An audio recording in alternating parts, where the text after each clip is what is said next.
Muri ivyo birori vyo guhimbaza umunsi wahariwe ibijanye no gufashanya hagati y'ubumwe bwa Buraya n'Uburundi, uwuserukira ubumwe bwa Buraya mu Burundi Claude Béchu yasavye leta y'u Burundi kugira utwigoro tubonekana cane cane mu bijanye n'ikoreshwa mu muco ry'amafaranga kugira bizere gusubira kuronka amafaranga y'ubumwe bwa Buraya.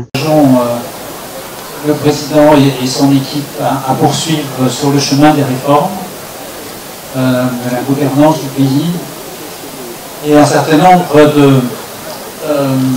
de dispositions doivent être en place, je pense que vous en conviendrez facilement, pour la reprise de cet appui budgétaire. Je pensais en particulier à la transparence des opérations financières, la solidité du cadre macroéconomique. Et donc c'est un certain nombre de choses qui restent à étudier avec le Fonds mondial, avec le Fonds monétaire international, et la Banque mondiale. Donc l'Union européenne et ces deux institutions-là, avec le concours le plus large possible et le plus transparent possible des autorités burundaises, va étudier ces paramètres-là. Kubw'umushikiranganji w'imigenderanire y'Uburundi n'amakungu Albert Shingiro, icankenerwa nuko Uburundi bwotera imbere mu butunzi butarindiye amafaranga y'ubumwe bwa Buraya. Twebwe twibaza yuko tubwiza kwigaburira tutaravye yuvuye mu mahanga. Tubwiza gukora kugira tugwize umwimbu dushore turonka amahera dushira tunabwira tugure ivyo dukeneye bindi mu mahanga.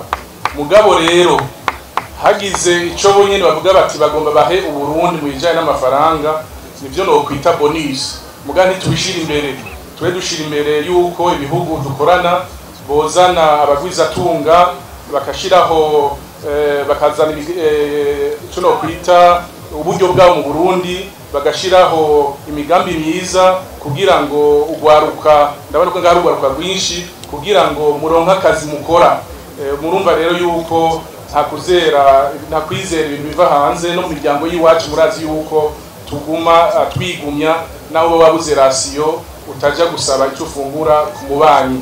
Niyo mugenzi wacu turiko dukorwa dushoboye gatugwiza umwimbu kugira ngo dushobore kwisununura. Murazi yuko amahera ya leta ajya hemba abakozi dukoresha misi yose, ntidushaka ko habamwo ifaranga rivuye mu mahanga. Dushaka yuko amahera yose dukoresha mu guhemba abakozi amahera yacu abarundi twirondereye.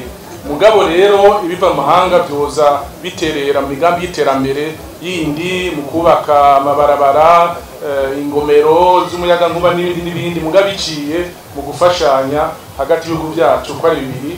Murazi ko atagihugu cicana kibaho, twese tugenda dufashanya, baradufasha natwe tugafasha mu byo dushoboye. Uwo munsi wahariwe ibijanye no gufashanya hagati y'ubumwe bwa Buraya n'Uburundi waranzwe n'ihanishwa ry'imigambi itandukanye ishigikiwe n'ubumwe bwa Buraya biciye mu buserukizi butandukanye bw'ibihugu bigize uwo muryango mu Burundi.